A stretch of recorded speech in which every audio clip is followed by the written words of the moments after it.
The rain hammered against the grimy windows of Detective Miles Corbin's office, each drop a frantic drumbeat in the silence.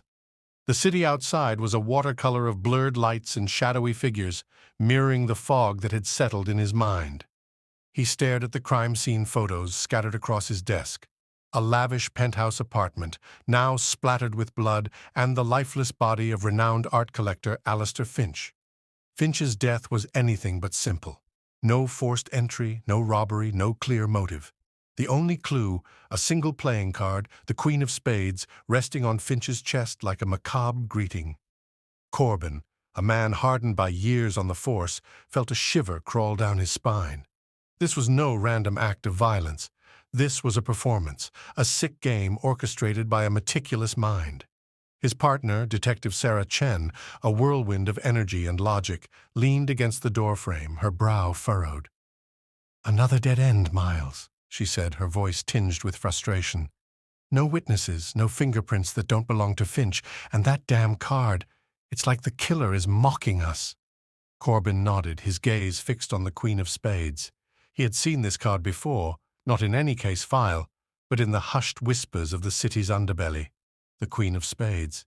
It was a calling card, the signature of a ghost, a phantom known only as the Collector. The Collector was a myth, a legend whispered among criminals. He was said to be obsessed with the macabre, a connoisseur of death, leaving behind his cards as his trophies. Corbin had always dismissed it as urban legend until now. "The Collector," he murmured, the name tasting like ash on his tongue. Sarah's eyes widened. "You think, is that possible? He's just a story." "Maybe," Corbin said, picking up the photo of the Queen of Spades. "But stories have a way of becoming reality." Their investigation led them down a rabbit hole of art auctions, shady collectors, and forgotten galleries. They interviewed Finch's rivals, his disgruntled employees, and even his estranged daughter, each encounter revealing a network of secrets and resentments that swirled around Finch. But the Collector remained elusive, a specter in the shadows. Days turned into nights, fueled by lukewarm coffee and the grim determination to unravel the mystery. Corbin, haunted by the image of the Queen of Spades, felt a growing obsession with the case. He was playing the collector's game now, trying to predict his next move, to understand the twisted logic behind his killings. Then came the second victim, Beatrice Sterling, a famous author known for her dark and intricate thrillers. She was found in her study, slumped over her manuscript, a king of diamonds lying on her open palm. The pattern was emerging. The cards weren't random, they were a cruel countdown. The city was gripped by fear. The media sensationalized the killings, painting the collector as a master of darkness. Corbin and Sarah worked tirelessly, tracing the cards to an old print shop notorious for printing counterfeits. But the trail ran cold. The shop owner was a dead end, scared and claiming ignorance. As the pressure mounted, Corbin found himself increasingly isolated, lost in the labyrinth of clues. One evening, while poring over Finch's art collection, he noticed something peculiar. A hidden compartment in one of the frames contained a partial sketch, a series of geometric shapes seemingly random at first glance. He recognized the pattern, a cipher, a complex code that the collector had left behind, hidden in plain sight. Using the sketch, he and Sarah painstakingly decrypted the code, revealing a series of coordinates inside the city. The last coordinate pointed to an abandoned clock tower in the heart of downtown. They rushed to the tower, the rain still lashing down, adding to the sense of impending doom.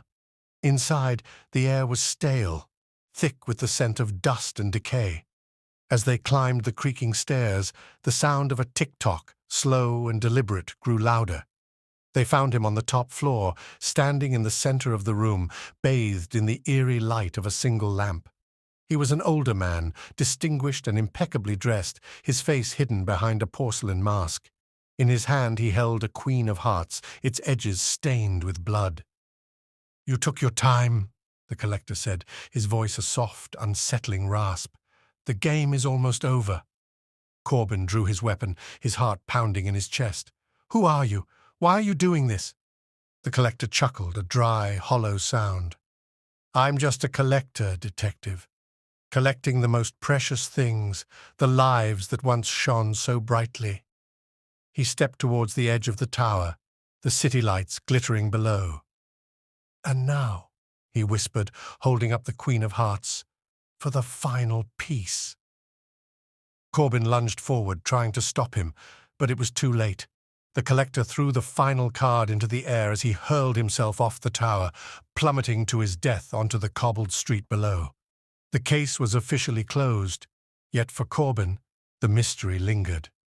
He stood at the edge of the tower, gazing at the city below, his mind racing. He had solved the crime, but had he truly understood the collector? The Queen of Spades card, the King of Diamonds, the Queen of Hearts, they were not just trophies. They were pieces of a dark puzzle that left Corbin with a chilling realization. The game may be over, but the collector's legacy would haunt the city and Corbin forever.